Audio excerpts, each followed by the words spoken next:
"Sarah, we need to talk about this," David said gently, taking his wife's hands in his own. They sat in their modest living room, the walls adorned with memories of happier times. Sarah looked up, her eyes reflecting years of unspoken pain. "About what, David? About how empty this house feels? Or about how every look from our friends is filled with pity?" David sighed, feeling the weight of their shared sorrow. "We can't keep avoiding this. It's been years since we lost Michael. Maybe it's time we considered other options." Sarah's gaze drifted to a photo on the mantel, a bright-eyed 6-year-old Michael, whose life was cruelly cut short by a tragic accident. Tears welled in her eyes. "I know, but it's not that easy. I'm not sure if I'm ready to let go." Their conversation was interrupted by a knock at the door.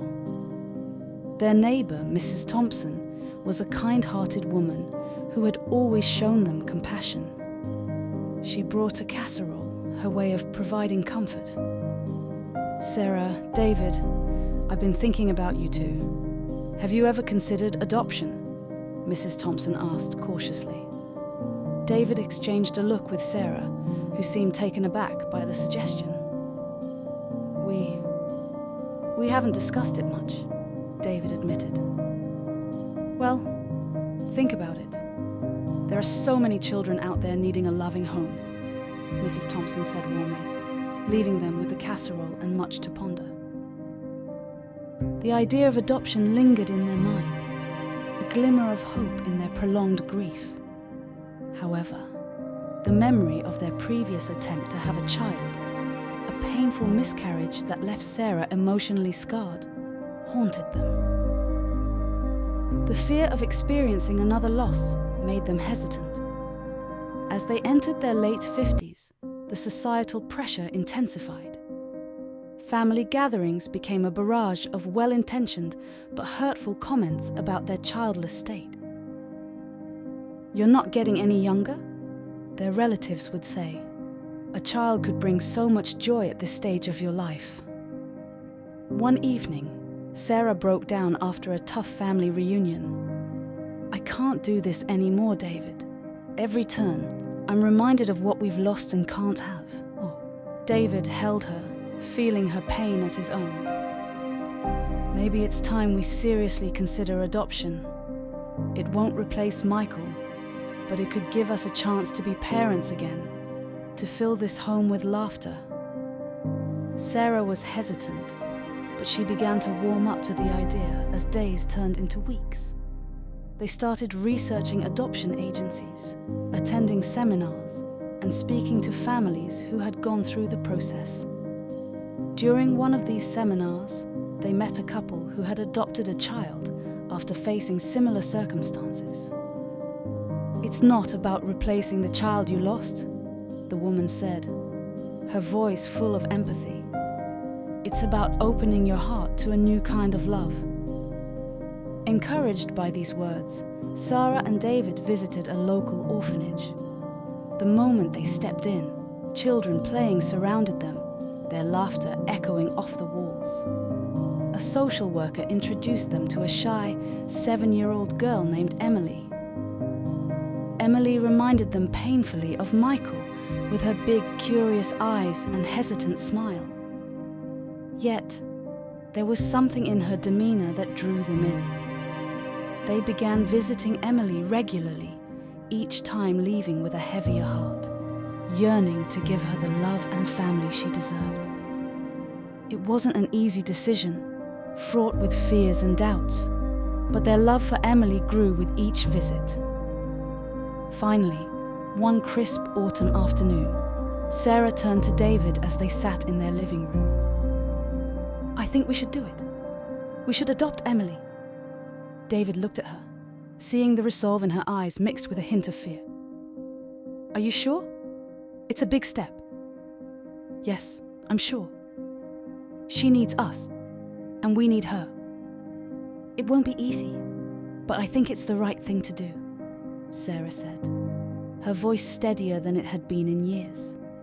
And so, they embarked on the adoption journey, filled with paperwork, interviews, and anticipation.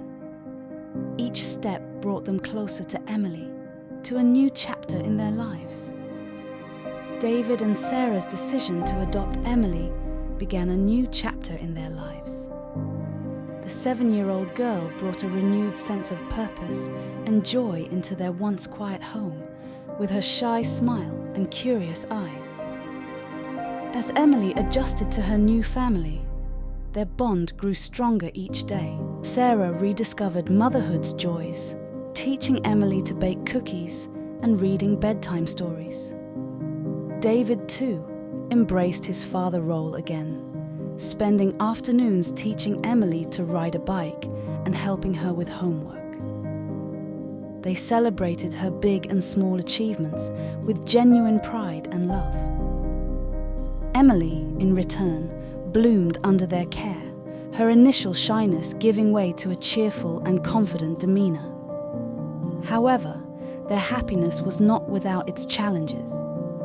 In their close-knit community, where everyone knew everyone's business, the fact that Emily was adopted became a topic of discussion. While many were supportive at social gatherings, a few always whispered, casting doubtful glances their way. Such a shame they couldn't have their own. Some would say, not bothering to lower their voices. David and Sarah heard these comments but focused on their love for Emily, which was as honest and deep as possible. One day, at a neighborhood barbecue, an acquaintance, perhaps too encouraged by the casual setting, said to Emily, "You know, you're not their real child, right?"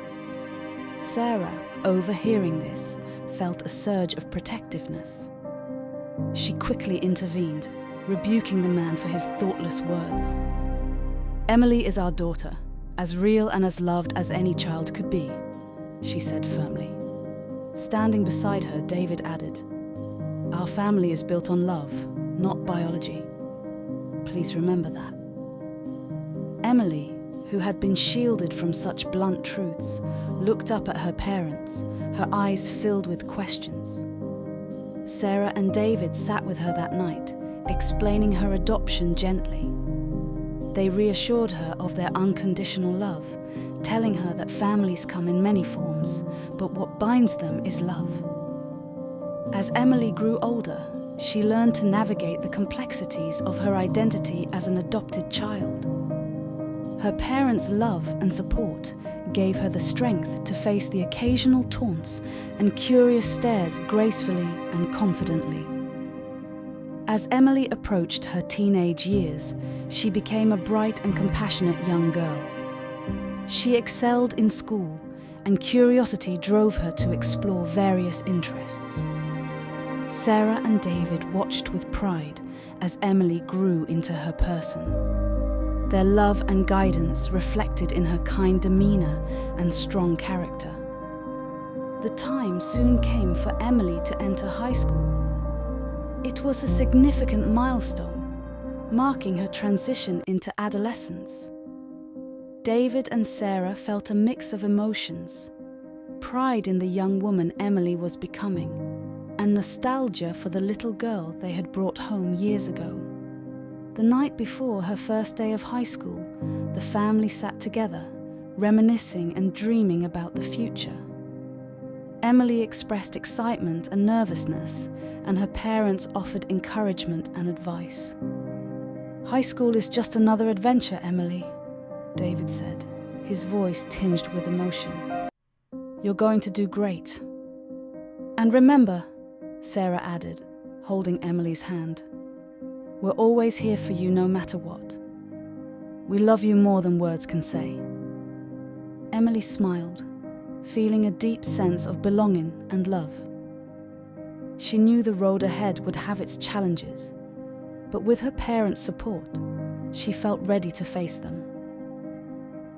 As they sent her to high school the next day, David and Sarah watched her walk into the school, symbolizing how far they had all come.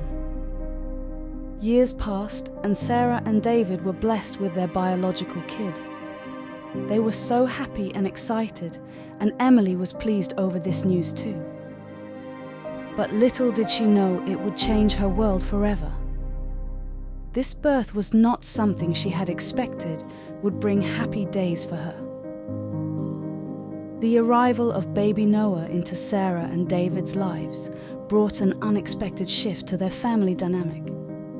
With his bright eyes and infectious giggle, this tiny bundle symbolized a new beginning. For Sarah, however, Noah's birth stirred a complex mix of emotions. Initially, Sarah was overjoyed at the birth of her son. She and David had longed for another child, and Noah's arrival felt like a blessing. Emily, now a teenager, was excited too, eager to take on the role of a big sister. But as Noah grew, Sarah began to notice subtle changes. Noah, being a baby, naturally demanded much attention. Sarah and David were older now, and the demands of parenting a newborn at their age were more challenging than anticipated. Gradually, their focus shifted towards Noah, his needs taking precedence over everything else. Emily, once the center of their world, began to feel sidelined. She watched as her parents doted on Noah, enthusiastically celebrating his every milestone. The shift was gradual but undeniable. Family outings and conversations increasingly revolved around Noah. Once a source of great pride, Emily's achievements now seemed to pass without the fanfare they once did. As Noah grew into a toddler, the disparity in attention became more apparent. Sarah, who had once balanced her time and affection between her children, now found herself overwhelmingly focused on Noah. She loved Emily deeply, but the demands of caring for a young child consumed most of her energy and time. Emily's feelings of neglect turned into resentment. She felt like an outsider in her own home, a feeling that only intensified as she entered her teenage years. The once close bond she shared with her parents seemed to fray. When Noah started school, Sarah and David focused even more on him. Parent-teacher meetings, school plays, and sports events centered around Noah. In contrast, Emily's school life and interests received more cursory attention. The situation reached a breaking point when Noah entered high school. Sarah and David's excitement and pride differed from their subdued reaction to Emily's achievements. Sarah's feelings of discrimination and insecurity reached their peak. One evening, after a particularly tense dinner, when Noah's upcoming high school journey was the sole topic of conversation, Emily confronted her parents. "Do you realize how much you've changed since Noah was born? It's like I don't matter anymore." Sarah and David were taken aback, unable to grasp the extent of Emily's feelings fully. They tried to reassure her, but their words felt hollow, failing to bridge the growing gap. Feeling increasingly alienated and unseen, Emily made a drastic decision. One morning, Sarah and David found a note from Emily saying she had left home to stay with a friend. The letter spoke of her feelings of being overshadowed and neglected. Emily started living with her friend, who was kind enough to let her stay for months. Soon, Sarah got a job and completed her graduation with her own money. Sarah would call her, but it used to be a cold call filled with formality. Soon, Emily graduated and got an excellent job in a private firm. She has started living independently, though she maintained contact with her mother and dad to some extent. Years passed, and Sarah and David's family dynamics continued to evolve. Their son Noah grew up to be a bright and ambitious young man. Under his parents' watchful and often dotting eyes, he excelled in academics and sports, eventually graduating from high school with honors. His success was a source of immense pride for Sarah and David, who had always emphasized his upbringing and achievements. Noah's drive and determination carried him through college, where he continued to excel. After graduation, he quickly secured a prestigious job, his career trajectory on a steep upward climb. Sarah and David watched with pride and awe as their son carved a successful path for himself. As Noah's life progressed, he met and married an excellent partner. His parents were overjoyed, welcoming their new daughter-in-law into the family with open arms. They imagined a future filled with family gatherings and shared milestones. However, as Noah settled into his new life and responsibilities, a distance grew between him and his parents. The once frequent visits and phone calls became less common. Sarah and David tried to maintain a connection, but felt like they were slowly being edged out of Noah's life. The situation came to a head when Noah, citing financial and personal reasons, asked his parents to move out of the family home. This request came as a shock to Sarah and David. They had never imagined that their son, whom they had devoted so much of their lives to, would make such a demand. Feeling hurt and betrayed, Sarah and David had to comply. In their later years, they had to start anew, their home and a significant part of their lives taken away from them. They reached out to Emily with heavy hearts, whom they hadn't seen in years. The rift that had formed when she left home had never fully healed, and they were uncertain of their welcome. To their surprise and relief, Emily opened her doors and her heart. She had built a life of her own, one marked by resilience and independence. The initial meetings were awkward, the years of separation hanging heavily between them. But Emily, showing a maturity and understanding that belied her years, welcomed them with compassion. As they spent more time together, the family began to mend the broken bonds. Emily shared stories of her life, her challenges, and her triumphs. Sarah and David listened, regretful for the years lost, but grateful for the chance to reconnect. In this unexpected turn of their lives, Sarah and David found solace and acceptance in Emily's home. The roles were reversed. The child they once felt they had neglected was now their pillar of support. The story of Sarah, David, Emily, and Noah is a poignant tale of family dynamics, love, and the consequences of our actions. It reminds us that family bonds are complex and can be strained, but with understanding and forgiveness, they can be mended. As Sarah and David settled into their new life with Emily, they reflected on the past, learning from their mistakes, and cherishing the opportunity to be a part of their daughter's life again.